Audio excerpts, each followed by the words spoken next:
कि जो Indian stock market है वो $5 ट्रिलियन पर पहुंच चुकी है। Can you imagine? अंदाजा करें आप, $5 ट्रिलियन पर स्टॉक मार्केट इंडिया की पहुंच चुकी है। बड़ी खबर शेयर बाजार से आ रही है। बीएसई सेंसेक्स ने इतिहास रच दिया है। बीएसई ने लिस्टेड कंपनियों की कुल संपत्ति पहली बार $5 ट्रिलियन से पार हो गई है। रुपए में समझें तो कंपनियों की संपत्ति 414 लाख करोड़ रुपए की हो गई है। सिर्फ टॉप 10 कंपनियों की संपत्ति $1 ट्रिलियन है। अब 10 साल में पिछले नरेंद्र मोदी की जो हुकूमत है, इतनी मजबूत पॉलिटिकल स्टेबिलिटी है कि इंडिया की जो स्टॉक मार्केट है वो 5 ट्रिलियन के लैंडमार्क पे पहुंच गई है। जो स्टॉक मार्केट है उसमें इतनी स्टेबिलिटी है, इट मींस कि मैक्रो इकोनॉमिक स्टेबिलिटी भी इंडिया के अंदर मौजूद है, पॉलिटिकल स्टेबिलिटी भी मौजूद। लेकिन प्रॉब्लम यह है कि अब वो बिलियंस में भी बात नहीं करते। पहले हम हैरान रह जाते थे, आंखें खुली की खुली रह जाती थी कि भाई बिलियंस में बात करते हैं, बिलियंस डॉलर्स की बात करते हैं, बिलियंस ऑफ डॉलर्स की बात करते हैं। लेकिन अब इंडियंस उससे आगे निकल चुके हैं। अब वो बिलियंस ऑफ डॉलर्स की बात नहीं करते, अब वो ट्रिलियंस ऑफ डॉलर्स की बात करते हैं। इकोनॉमी इस वक्त ग्रो कर रही है 8%, 7% एंड दे थिंक कि they can grow to even 10% and beyond. और पाकिस्तान की इकोनॉमी जो है वो 3.5, 4.5, गवर्नमेंट कहती है 4.7। If you do a realistic assessment, though, it's probably 3.5. तरीके से आप आज हम बात कर रहे हैं स्टॉक मार्केट की। आज से हफ्ता पहले थोड़ा सा फ्लक्चुएशन हुई है, लेकिन 2 लोगों ने फौरन उसको कवर करने की कोशिश की है। अमित शाह साहब ने भी स्टेटमेंट दी थी, डॉक्टर जयशंकर साहब ने भी उसको एड्रेस किया था, इसी फ्लक्चुएशन को। उनका जो उनकी सुई ट्रिलियंस पर जाकर रुकी है, ये देख लें आप। तो वो देख लें आप, कहीं ट्रेड की बात हो, स्टॉक मार्केट की बात हो, कुछ भी हो, तो वो ट्रिलियंस डॉलर्स के जो है वो बात करते हैं। हेलो, जय हिंद दोस्तों, एसपी न्यूज़ 91 में आपका स्वागत है। दोस्तों एक रिपोर्ट के मुताबिक खुद भारत सरकार ने भी रिपोर्ट पेश की है।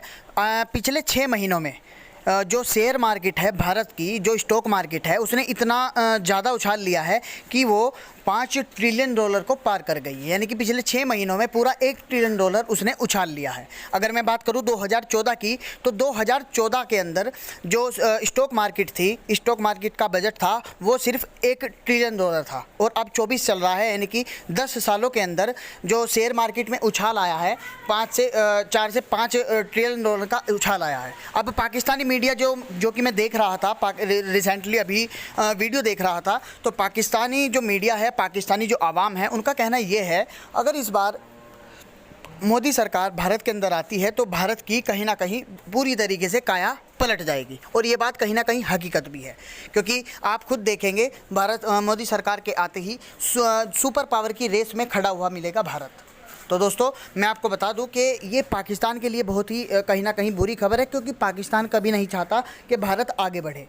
और ये पाकिस्तान का पुराना रोग है, क्योंकि वो अपनी तरक्की पे ना ध्यान देते हुए सिर्फ़ और सिर्फ भारत की तरक्की पर ध्यान दे रहा है, अपने आप पे ध्यान नहीं दे रहा है। अपने आप को डेवलप करने में उसने कोई भी काम नहीं किया है। इसी वजह से आज वो कहीं ना कहीं पीछे है। अब स्टॉक मार्केट के ऊपर जिस तरीके से ये उछाल देखने को मिल रहा है, बीएसई ने ये रिपोर्ट तैयार की है, सेसेंक ने, और ये एक इतिहास रचा है। उस पर पाकिस्तानी आवाम का क्या कहना है, तो आइए दोस्तों वीडियो को स्टार्ट करते हैं। उनका जो उनकी सुई ट्रिलियंस पर जाकर रुकी है, ये देख लें आप। तो वो देख लें आप, कहीं ट्रेड की बात हो, स्टॉक मार्केट की बात हो, कुछ भी हो, तो वो ट्रिलियंस डॉलर्स के जो है वो बात करते हैं, बिलियंस डॉलर्स में बात। तो हम तो मिलियंस डॉलर्स के लिए IMF के सामने खड़े होते हैं, आप जानते हैं। तो ये हालात वाकयात, इसीलिए मैंने कहा कि कंपैरिजन करने की कोई बात नहीं है। बहुत सारी ऐसी खबरें थी जो कि बड़ी सख्त किस्म के जो क्राइसिस, पॉलिटिकल क्राइसिस चल रहा है, उसके ऊपर भी कुछ नई खबरें आ रही थी। मैंने सोचा उसके ऊपर करूं, लेकिन मैंने कहा पहले जरा ये 1-2 खबरें। अच्छा जी, एक और खबर जो है वो बड़ी दिलचस्प है, और दिलचस्प इसलिए है कि अब पाकिस्तानी करेंगे क्या। बड़े ही कंफ्यूज हो गए होंगे वो ये खबर देख के, और वो मतलब चुप किस लिए हैं, खामोश किस लिए हैं, बताएं ना कि अब वो क्या करेंगे। वजह ये है कि जो Karim A Khan ICC international criminal court के जो चीफ प्रोसिक्यूटर हैं, जिन्होंने अरेस्ट वारंट जारी किए हैं इजरायली PM नेतन्याहू के, जिनका कोई फायदा नहीं होना, कोई फर्क नहीं पड़ना उससे, लेकिन फिर भी उन्होंने जो जारी किए हैं। तो करीम ए खान के बारे में मैं पढ़ी थी, मैंने कहा बड़ी जबरदस्त बात है कि वो पाकिस्तानी ओरिजिन से हैं। उनके जो फादर थे वो मर्दान में पैदा हुए थे, करीम ए खान के। करीम ए खान खुद UK में ही पैदा हुए हैं, और वो उनकी नेशनैलिटी भी ब्रिटिश है, और इसके अलावा उनकी मदर भी UK से ही है, लेकिन उनके फादर पाकिस्तानी इलाके मर्दान में पैदा हुए थे, वहां से थे। तो जाहिर है कि इनको पाकिस्तानी ओरिजिन ही कहा जाएगा।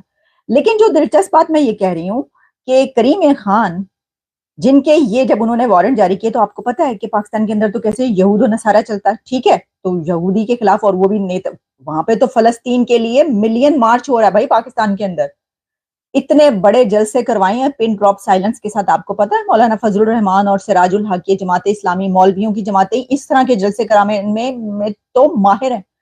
तो हजारों लाखों की तादाद में उन जलसों में फलस्तीन के हक में और इसराइल के खिलाफ ये प्रोटेस्ट हुए, पूरी दुनिया में हो रहे, पाकिस्तान में भी जाहिर है कि ये बहुत बड़े प्रोटेस्ट हुए, लेकिन तो वो तो यहूद और नसारा करते हैं। तो ये जो करीम खान है ये अहमदी मुस्लिम है, और अहमदी मुसलमान यानी अहमदी फरके से, मसलक से इनका ताल्लुक है, और पाकिस्तानी इसको गुस्ताखी समझते हैं।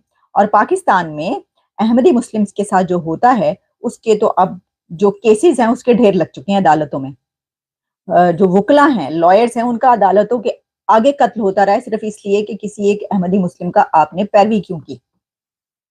तो अब एक अहमदी मुसलमान ने आपके लिए जो है वो, आप जिनको कहते हैं कि जनाब इनको पकड़े यहूदी, तो उन्होंने उनके लिए, तो अब आप खुश होंगे या आप सर पकड़ के बैठ गए होंगे कि भाई क्या करें, अब हम किसकी तारीफ करें और किसको गलत कहें, ये तो हम फंस गए, एक तरफ यहूदी दूसरी तरफ अहमदी, तो हम तो दोनों के खिलाफ हैं, तो अब हम करें क्या। अब ये पाकिस्तानी ये कहेंगे कि पाइन किन्नू प्रेस करना है तो किन्नू तो मैं कह रही थी वो बड़े कंफ्यूजन में शिकार हो चुके हैं पाकिस्तानी। और लेकिन इसमें एक और बात है, और वो बात ये है कि किसके खिलाफ नहीं है। यहूदियों के खिलाफ आप हैं, नसारा के, क्रिश्चियंस के खिलाफ आप हैं, हिंदुओं के खिलाफ तो आप नाम सुनना पसंद नहीं करते पाकिस्तान हिंदुओं का, और बुद्ध मत से लेकर और पारसी तक, और वो कौन सा मजहब है जो आपको पसंद हो, आपको तो सिर्फ अपना मजहब पसंद है, आप कहते हैं बाकी सब तो जब तक कन्वर्ट नहीं होंगे तब तक तो कोई फायदा नहीं उनका, तो आप तो सभी के खिलाफ है। तो ये दो फिरकों की हम क्या बात करें, हम सिर्फ इन्हीं की क्या बात करें। लेकिन मैंने जब ये देखा तो मेरे ज़हन में ये सवाल आया कि सर ये क्या करेंगे, अब बैठ के सोच रहे होंगे कि की करिए, तारीफ करें, खुशियां मनाएं, लेकिन फिर पता ही चला कि वो अब छुपा जाएंगे, कहेंगे कि नहीं हमें तो पता ही नहीं कि वो कौन है जिन्होंने जारी किया। बहरहाल हमारे नजदीक तो सब जो। दोस्तों मैं हूं कमर चीमा, और दोस्तों जिस तरह के आप देख रहे हैं मेरे साथ मौजूद हैं साजिद ताड़ साहब। ताड़ साहब सबसे पहले तो आपकी बहुत बहुत शुक्रिया sir. My pleasure Cheema, thank you so much. ताड़ साहब, अमूमन ये होता है कि जब किसी मुल्क के अंदर इलेक्शंस हो रहे होते हैं तो अनसर्टन सिचुएशन होती है कि पता नहीं कौन वजीर आजम बनेगा, इलेक्शंस का जो माहौल होता है। लेकिन ताड़ साहब 10 साल में पिछले नरेंद्र मोदी की जो हुकूमत है, इतनी मजबूत पॉलिटिकल स्टेबिलिटी है कि इंडिया की जो स्टॉक मार्केट है वो 5 ट्रिलियन के लैंडमार्क पे पहुंच गई है ताड़ साहब। और ये मजे की बात है, अभी सिर्फ 5 राउंड जो हैं वो हुए हैं, अभी 2 राउंड पड़े हुए हैं, लेकिन स्टिल जो स्टॉक मार्केट है उसमें इतनी स्टेबिलिटी है। इट मींस कि मैक्रो इकोनॉमिक स्टेबिलिटी भी इंडिया के अंदर मौजूद है, पॉलिटिकल स्टेबिलिटी भी मौजूद है, और इससे ये भी अंदाजा हो रहा है कि नरेंद्र मोदी इलेक्शंस भी जीत रहे हैं, क्योंकि अगर अनसर्टन सिचुएशन हो तो मार्केट्स फ्लक्चुएट करती हैं। आप खुद ताड़ साहब बड़े मजबूत बिजनेसमैन, अमेरिका में इतना बड़ा बिजनेस करते हैं। ताड़ साहब एक तरफ तो ये मसला है, दूसरी तरफ ताड़ साहब वो कतरियों ने हमसे पैसे मांग लिए हैं। वो कतर के फॉर्मर प्राइम मिनिस्टर रह चुके हैं शेख हम्माद बिन जासम बिन जबर अल थानी, उन्होंने कहा हमारा $450 मिलियन दें। आपने वो हमारे जिस कंपनी में हमने इन्वेस्ट किया था उसमें 800 मिलियन की इनकम हो चुकी है और आपने अभी तक पैसे नहीं भेजे। ताड़ साहब ये इसको आप कैसे देखते हैं कि एक तरफ हमसे, और शायद इससे लग ये रहा है कि वो सऊदीज को अलर्ट कर रहे हैं कि आप वहां पे इन्वेस्टमेंट तो कर रहे हैं लेकिन बी केयरफुल, ये पैसे वापस नहीं करते। ताड़ साहब कैसे देखते हैं इस फाइनेंशियल सिचुएशन को? चीमा साहब सबसे पहले मोदी साहब को डिस्कस करते हैं। मोदी साहब की सियासत को देखा जाए तो वो उन्होंने एयर टाइट सियासत करते हैं। एयर टाइट से मुराद है कि चांस कहीं से नहीं लेते। और दूसरा जो मैंने बिलखसूस ये देखा है कि जिस तरीके से मोदी साहब का, जब अगर आप पोर्टफोलियो स्टडी करते हैं, जिस तरीके से उनकी डेडिकेशन और उनकी एक जिस तरीके से ही started as a political worker, और फिर और जो मैं बिलखसूस है खास कर बात करता हूं कि मोदी साहब अपने जब लोग सियासतदान जब जीत जाते हैं तो वो एक रिलैक्स मूड में चले जाते हैं, फिर गलतियां भी करते हैं, फिर बदले भी लेते हैं, बदले की सियासत भी करते हैं, फिर चांसेस लेते हैं, टीम मेंबर्स अपने उनके वजीर जो है उनको खुली छुट्टियां मिल जाती हैं, करप्शन में बात। मोदी साहब अपने इलेक्शन कैंपेन मोड से बाहर ही नहीं आते। अब ये देखिए, अगर रीसेंट इलेक्शन को अगर देखा जाए, इस इलेक्शन मोदी साहब के इंटरनेशनल दौरों से चीज शुरू होती है, फिर चंद्रयान की बातें फिर होती है, फिर उसके बाद सूरज के ऊपर जो चीजें, फिर जिस तरीके से टीम बिल्डिंग प्रोसेस में और जिस हर एक दुनिया के अंदर जो इश्यूज आते हैं, सोच सोच के कदम उठाए जाते हैं। देखें, उन्होंने 7 अक्टूबर को उन्होंने हमास को कंडेम किया, फिर उसके बाद सिचुएशन चेंज हुई है तो उन्होंने अपना सपोर्ट चेंज करके वो फलस्तीनियों के साथ चले गए।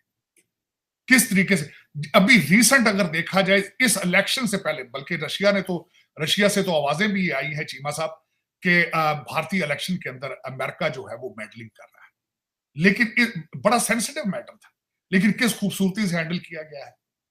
पैनिक नहीं हुए। देखिए ना, पैनिक हो जाते ना, पैनिक होके कोई ऐसा बयान दे देते, जयशंकर साहब भी बयान ऐसा दे देते, अमित शाह साहब ऐसा बयान दे देते, मोदी साहब ऐसा बयान दे जाते जो डीरेल हो